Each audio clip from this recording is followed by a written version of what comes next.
बांग्लादेश में आज सरकार ने 14 सरकारी अस्पतालों के नाम बदल दिए। बांग्लादेश को पाकिस्तान से आजाद कराने वाले शेख मुजीबुर रहमान के नाम पर बने अस्पताल अब उनके नाम से नहीं जाने जाएंगे। 3 महीने पहले शेख मुजीब की बेटी शेख हसीना की सरकार का तख्ता पलट करके सत्ता संभालने वाले नोबेल पुरस्कार विजेता मोहम्मद यूनुस से देश नहीं संभल रहा, तो वो जनता की नाराजगी दूर करने के लिए नाम बदलने की मुहिम चला रहे हैं। पिछले 3 महीने में बांग्लादेश पूरी तरह से कट्टरपंथियों के हाथ में चला गया है। 2000 से ज्यादा टारगेटेड किलिंग्स हो चुकी हैं। हिंदू सड़कों पर हैं और बांग्लादेश का खजाना खाली। ऐसे में सवाल उठ रहे हैं कि क्या बांग्लादेश अब श्रीलंका और पाकिस्तान के रास्ते पर चल पड़ा है?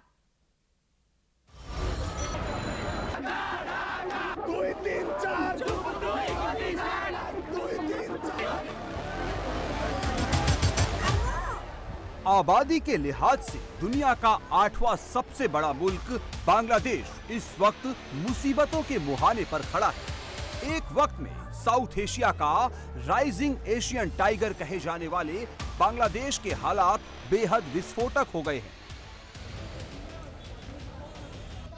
विरोध प्रदर्शन, हिंसा, टारगेट किलिंग, आगजनी, लूटपाट, माइनॉरिटीज पर अटैक, ऐसा लग रहा है बांग्लादेश हर दिन एक नई मुसीबत, एक नई चुनौती से दो चार है। अभी ज्यादा दिन पुरानी बात नहीं है जब बांग्लादेश की इकोनॉमी ने ग्रोथ रेट में भारत को भी पीछे छोड़ दिया था। अर्थव्यवस्था स्टेबल थी, महंगाई कंट्रोल में थी। पॉलिटिकल स्टेबिलिटी ने बांग्लादेश की तरक्की की रफ्तार तेज कर दी थी, मगर आज ये आलम है कि बांग्लादेश के बैंकों में पैसे नहीं है। लोगों को बैंकों में जमा अपने पैसे निकालने के लिए लड़ाई लड़नी पड़ रही है।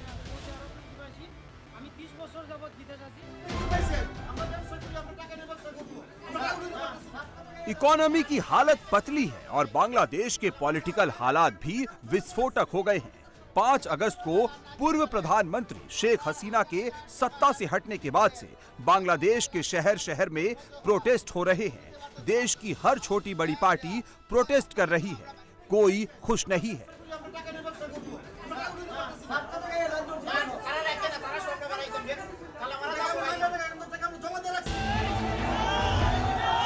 कहने को तो बांग्लादेश की कमान नोबेल प्राइज विजेता अर्थशास्त्री मोहम्मद यूनुस और शेख हसीना के खिलाफ आंदोलन चलाने वाले छात्रों के हाथ में है, लेकिन अगर बांग्लादेश की राजधानी ढाका और दूसरे शहरों का हाल देखें तो लगता है कि मुल्क में सरकार नाम की कोई चीज नहीं बची है।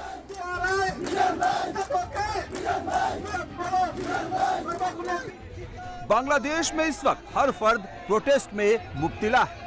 शेख हसीना का तख्ता पलट करने वाले छात्र आंदोलन कर रहे हैं क्योंकि वो राष्ट्रपति का इस्तीफा चाहते हैं। बांग्लादेश की सबसे बड़ी Islamic party Jamaat Islami protest कर रही है क्योंकि जमात बांग्लादेश का सेक्युलर संविधान बदलकर इसे इस्लामिक मुल्क बनाना चाहती है। शेख हसीना की राजकाज में देश का मुख्य विपक्षी दल रही बांग्लादेश नेशनलिस्ट पार्टी प्रोटेस्ट कर रही है क्योंकि वो जल्दी से जल्दी चुनाव कराना चाहती है। बांग्लादेश फैक्ट्री वर्कर्स सड़कों पर है क्योंकि वो अपना पेंडिंग वेतन मांग रहे हैं। फैक्ट्री वर्कर्स को 3-3 महीने से सैलरी नहीं मिल रही है। इसका नतीजा ये है कि वो आंदोलन के लिए सड़कों पर उतरे और कार्यवाहक सरकार ने प्रदर्शनकारियों के पीछे सेना लगा दी।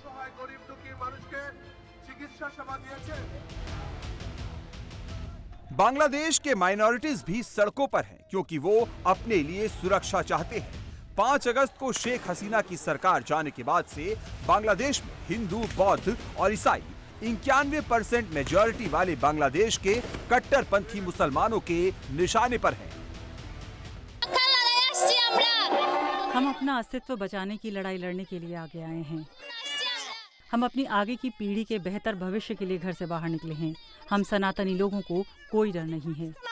रास्ते में वो हमसे पूछ रहे हैं कि कौन हिंदू है। यहाँ सेना खास तौर से पूछ रही है कि कौन है हिंदू।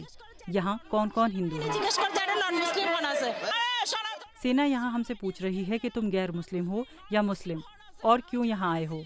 हम गैर मुस्लिम हैं तो क्या बांग्लादेश में उड़कर आ गए हैं? हम उड़कर यहाँ नहीं आए हैं, यहीं पैदा हुए हैं।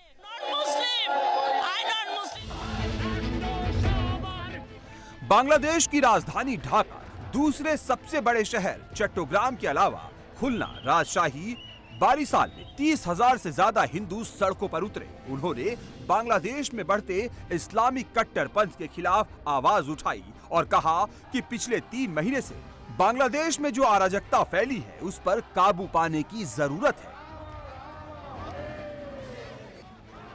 बांग्लादेश के अल्पसंख्यक हिंदुओं ने मांग की है कि अंतरिम सरकार लॉ एंड ऑर्डर मेंटेन करे, हिंदुओं को टारगेट कर रहे कट्टरपंथियों को कंट्रोल करे और सुरक्षा का माहौल बनाए। कानून का राज कायम हो, सबको बराबर के अधिकार मिले, हम सबको बराबरी की सच्ची भावना से साथ हर क्षेत्र में बराबर के मौके मिले। हमारी 8 पॉइंट के डिमांड की ये मुख्य बातें हैं। ये 8 बिंदु लोकतांत्रिक व्यवस्था और लोकतांत्रिक संविधान के आधार पर लागू किए जा सकते हैं। बहुत से लोकतांत्रिक देशों में या तो इनको लागू कर दिया गया है या किया जा रहा है। असल में 5 अगस्त को जब से जमाते इस्लामी, बांग्लादेश नेशनलिस्ट पार्टी और हिफाजते इस्लाम जैसे कट्टरपंथी संगठनों ने सेना की मदद से शेख हसीना सरकार का तख्ता पलट किया है, तब से ही बांग्लादेश में अराजकता का, एनार्की का राज है। शेख हसीना की आवामी लीग के नेताओं को चुन चुन कर निशाना बनाया जा रहा है। हिंदुओं को, उनके घरों को, मंदिरों को टारगेट किया जा रहा है। सरकार का विरोध करने वालों की एक तरफा गिरफ्तारियां हो रही है और कई साल से बैन रही कट्टरपंथी जमाते इस्लामी का बोलबाला है।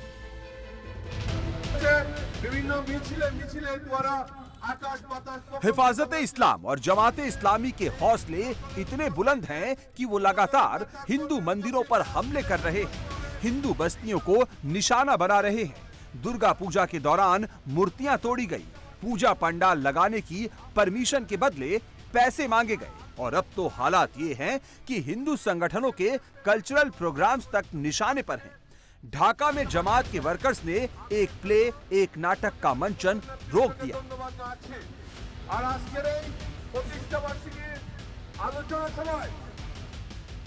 बांग्लादेश में माइनॉरिटी हिंदुओं पर हो रहे हमले अब इंटरनेशनल सुर्खियां बटोर रहे हैं। अमेरिका के पूर्व राष्ट्रपति डोनाल्ड ट्रंप ने बांग्लादेश में हिंदुओं को निशाना बनाने की आलोचना की है।